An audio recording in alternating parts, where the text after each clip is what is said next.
पुण्याच्या वाघोली खराडी परिसरात तिरंगी लढत होणार आहे। शांताराम कटकेंसमोर भाजप राष्ट्रवादीचं आव्हान आहे। उमेदवारांमध्ये आरोप प्रत्यारोपांच्या फेरी झडतात।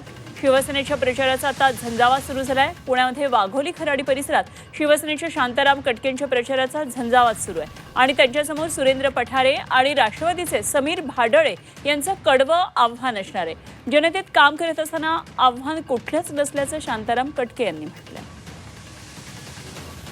शिंदे साहेबांच्या पक्षाच्या वतीनं आम्ही निवडणूक रिंगणामध्ये उभे असताना लाडक्या बहिणींचा जो प्रतिसाद आहे आणि शिंदे साहेबांनी जे काय योजना आणली त्या योजनेच्या माध्यमातून जो काय आम्हाला संपूर्ण पाठिंबा मिळतो तो एकदम वाखाणण्यासारखा आहे आणि तो आम्हाला विजयापर्यंत घेऊन जाईल। लोकशाहीमध्ये मी कुठल्याही याला आव्हान समजू शकत नाही, कारण जनतेमध्ये ज्याला जायचंय त्याने जो काम करतोय त्याला जनता साथ देणार आहे।